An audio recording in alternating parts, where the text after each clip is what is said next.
صباح الخير، وصفتنا لليوم من أسهل وأطيب الوصفات اللي ممكن تجربوها، صحية ولذيذة بنفس الوقت. بس قبل لا نبدي بالمقادير وطريقة العمل، حطوا لايك للفيديو واشتركوا بالقناة إذا كنتم ما مشتركين. تعالوا نشوف المقادير وطريقة العمل. مقادير الطبقة الأولى: 5 حبات بطاطا، وثلث كوب جبنة مبروشة، وهنا ثلث كوب حليب. والبهارات راح استخدم ملح الأعشاب وزنجبيل ونعناع مجفف، وهنا عندي بابريكا وفلفل أسود. أول خطوة راح أقطع البطاطا بهذا الشكل، وبعدها أسلقها بماي مغلي مدة تقريبا ربع ساعة. فائدة تقطيع البطاطا حتى تستوي بسرعة.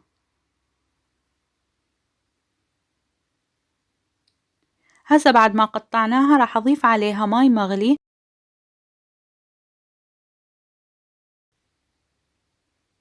وأضيف عليها رشة ملح، وأخليها على النار. مكونات الطبقة الثانية: عندي لهانة تقريبا 150 غرام 200 غرام، وعندي لحم مثروم 500 غرام،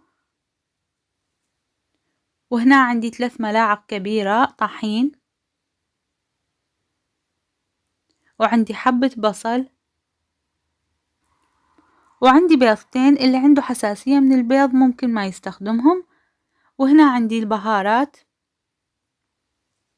فلفل أسود وملح الأعشاب، وهنا عندي كمون وزعتر مجفف وبابريكا. ملح الأعشاب إذا ما كان متوفر عندكم ممكن تستخدمون الملح العادي. هنا عندي 3 فصوص ثوم وملعقة بقدونس مقطعة ناعم. أول خطوة راح أسويها، راح أثرم اللهانة وراح أثرم البصل. ممكن تستخدمون محضرة الطعام بالثرم، أو ممكن تستخدمون اليد، المهم تكون ناعم الثرم. راح أضيف اللهانة، وراح أضيف عليها اللحم المثروم، وراح أضيف عليها البقدونس، وراح أضيف عليها الثوم،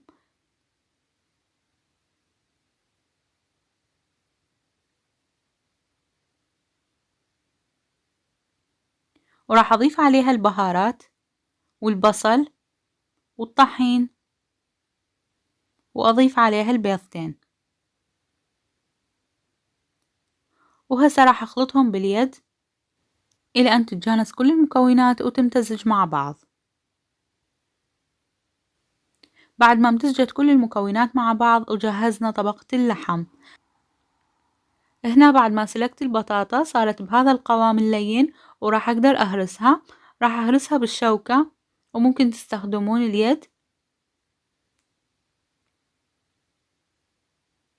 بعدها راح أضيف عليها الجبن، وراح أضيف عليها البهارات، وراح أضيف عليها 3 كوب حليب.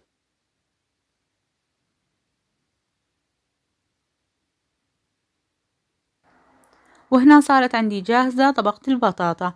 عندي هنا قالب الشوي راح أدهنه بالزيت، وبعدها راح أخذ قطعة من اللحم وأشكلها بهذا الشكل.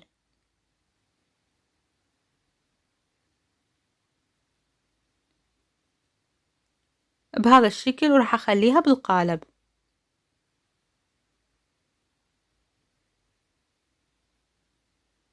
وهاي القطعة الثانية.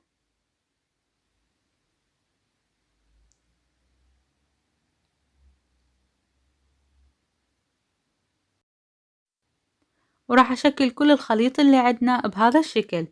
هسه بعد ما صارت طبقة اللحم جاهزة، راح أسوي بيها فتحات بهذا الشكل. بهاي الطريقة نسوي فتحات.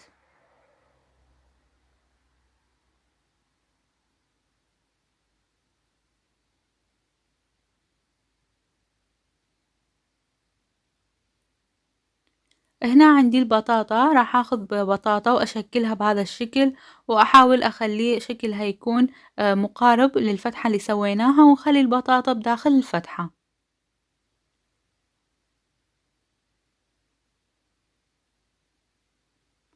وهسه صاروا جاهزين تقريبا. حتى اسوي صوص الطماطة راح اضيف ملعقتين كبار معجون طماطة، واضيف عليهم رشة ملح، واخلي عليهم كوب ماي مغلي تقريبا كوب ونص، واخلطهم مع بعض. بعدها راح اخلي صوص الطماطة بهذا الشكل. ممكن تخلون صوص الطماطة فوق البطاطا. بس أنا ما خليت فوق البطاطا، خليت بس حوالين البطاطا واللحم. وهنا خليت جبنة مبروشة، جبنة كشار أو موتزاريلا. هسه صارت جاهزة حتى ندخلها للفرن. بالفرن خليتها على درجة حرارة 200، أول شي على الأسفل، وبعد ما استوى الأسفل عندي خليتها على الأعلى. تقريبا أخذت من عندي وقت 40 دقيقة، وحسب حرارة الفرن اللي عندكم. وهذا شكلها بعد الشوي. للتزيين راح استخدم بقدونس مثروم ناعم،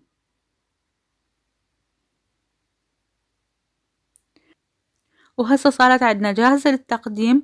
الوصفة جدا صحية، بالإضافة إلى طعمها جدا لذيذ وطيب. أنصحكم تجربوها، وطريقتها جدا سهلة وما تاخذ من عندكم أي جهد ووقت.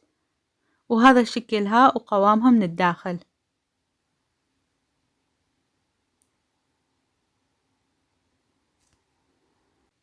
ولهنا نكون وصلنا لنهاية الفيديو. أتمنى تكون الطريقة عجبتكم والفيديو اليوم كان مفيد. إذا ما كنتوا مشتركين بالقناة اشتركوا بالقناة وفعلوا الجرس وحطوا لايك للفيديو إذا عجبتكم الطريقة، وانتظروني بوصفات جديدة بطريقة سهلة وسريعة، وأشوفكم إن شاء الله بالفيديو الجاي، ومع السلامة.